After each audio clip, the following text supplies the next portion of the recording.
Now, this is not much different when you come to Europe. The majority of people don't like what they're doing.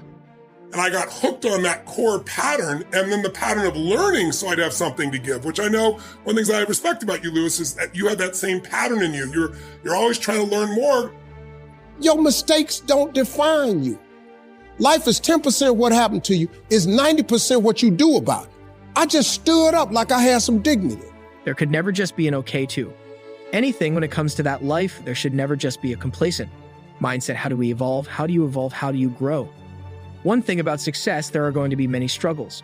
There are going to be many challenges, and there are going to be a lot of things that you may not even understand, but you got to go back to where it started. Remember when you wanted more, because you cannot satisfy your hunger with negative energy. Being negative doesn't help you to grow. Being doubtful doesn't give you the power that you need. You have to come to a point in your life that you must realize that there are things that are going on that is testing you, and maybe you may be in a position where you feel that you are broken, or you feeling that you're going to be broken. Underneath it all, you also want to give it. You want it for you, but you want to share it, right? Today, people don't understand the power of their language, like toxic. We live in a culture now where people, you're evil or you're like me. The whole world, everybody else is immoral unless they do what you do, think what you think, experience what you think. We have this whole thing that words are evil, words are action, it's bullshit.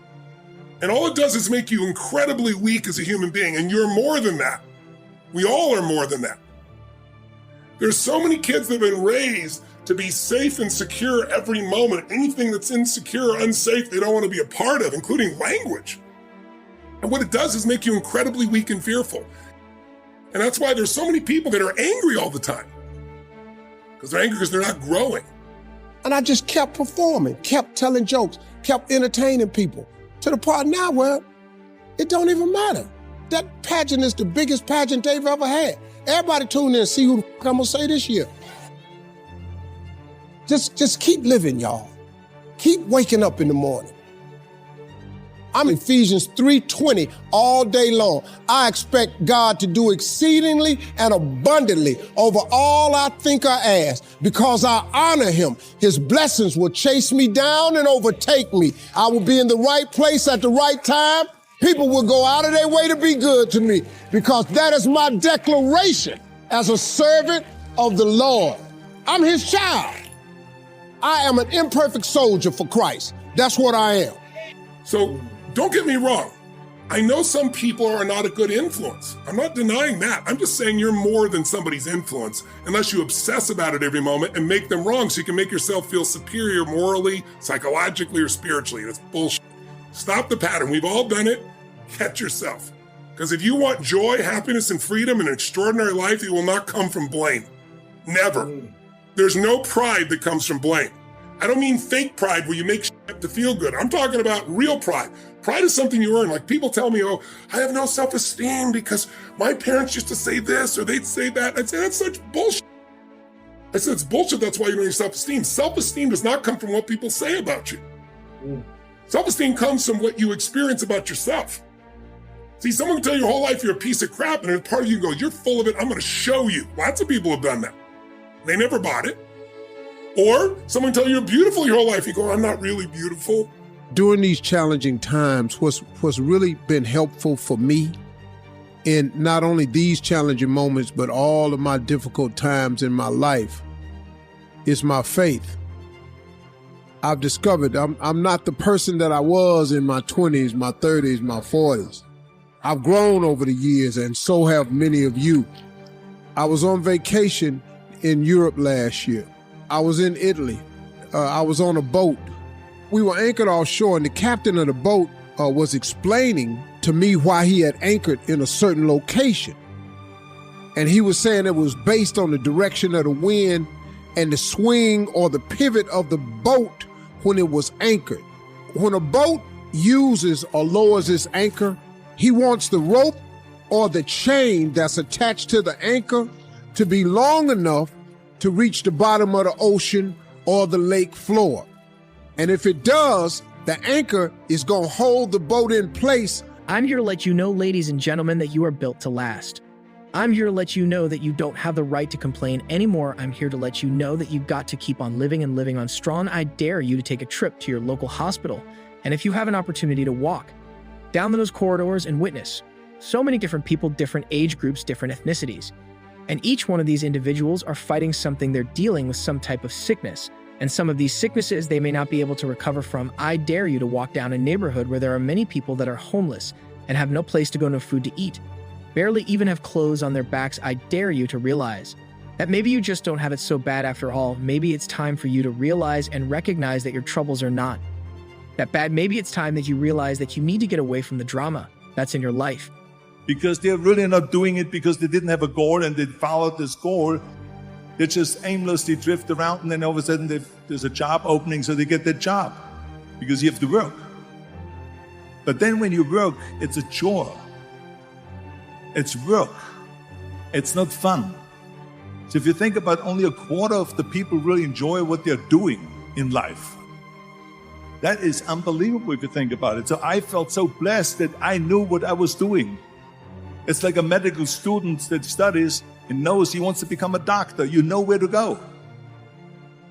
He went to St. Mary's High School here in Stockton. He was a walk-on. 5'5", backup second baseman. If I had 10% of his work ethic when I was here, I probably would have played 10 years in the big leagues. Okay, that dude was a great teammate. Never talked a lot, real quiet guy. All I know is every time I got there, he was there before me. When I'd leave, he was still there. When we were running base drills, he wasn't fast. He just ran full freaking speed. If we had a team of 42 of him, we would have been a dominant team. Because teams figure out when they're playing guys that are crazy. They figure it out. They know when they're playing freaks. Teams figure that out. You're in a three-game session, series, Friday, Saturday, and Sunday. By Saturday, they start figuring out, we might have beat them Friday, but these dudes are freaks. I mean, they just grind. They just freaking grind. They take every base. Look how they warm up. Look how they stretch. Look how they encourage each other. It's time for you to stop chasing misery and start chasing your dreams. Reconnect with yourself, because this is not the time for you to be wasting putting yourself back. Instead of pushing yourself forward, ladies and gentlemen, you have so much to offer, so much to give, so much to do, but doing it and sitting around waiting for it to happen, it's just going to stay in neutral. You have to electrify the desire that you have, that you once had. So the next time you feel like complaining, you feel like worrying, and you're so concerned about other things that doesn't necessarily concern, you ask yourself, is it making you better? So I knew where to go. You see, if you don't have a vision of where you go, and if you don't have a goal where you go, you drift around and you never end up anywhere. It's like you can have the best ship in the world, you can have the best airplane in the world. If the pilot or the captain doesn't know where to go, it would just drift around. It would not end up anywhere, or most likely in the wrong place. And I didn't really like Austria when I grew up. I couldn't wait to get out of there.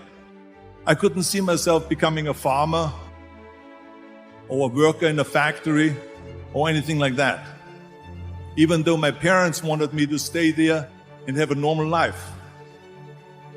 But that was their vision, not mine. My vision was totally different. I felt that I was born for something special, for something unique, for something big. You know how great it felt that I knew where I was going? Imagine the majority of people don't know where they're going. Right? And that reputation starts, let me tell you where it starts. You can tell it starts with me there. It starts in the gym. Y'all need to hit the gym hard. You need to take that part of your career seriously. That part will carry on past here. I'm gonna tell you, the whole transition for you starts in that gym, starts stretching, it starts warming up. Everything about you, listen to what I said. How you do one thing is how you do everything. How you hit that gym is how you're gonna be as a man. It's how you be as a father. It's how you be as a leader. We need to transform this team. So someone in this room, when I'm gone, either now or in the next few days, needs to gather this group back up and go, that dude's right. Let's have a maxed out team, every single thing we do. You'll be so proud. You'll come back here in 20 years, regardless of the record, and you'll look at each other like brothers. Because like it or not, these are your brothers. Like it or not, this is the screenshot of your baseball career. Are you just being complacent and complaining and worrying and doing things that are not better for you, music, or you're gonna realize that maybe just going up that mountain does take a little bit more work to just having something handed to you, or you're gonna be that person that realizes that if and when you get to the top of the mountain, and don't just stop there. You got to figure out another way to go even higher. You have to electrify and get all the things that are necessary within you to start doing the things that you need to do, so when the time comes, you can kick down that door and move towards the possibilities of being the best of who you really are. Don't lose yourself. And the thing that's not going to give you the strength and the capacity of understanding that you matter for something, don't lose yourself.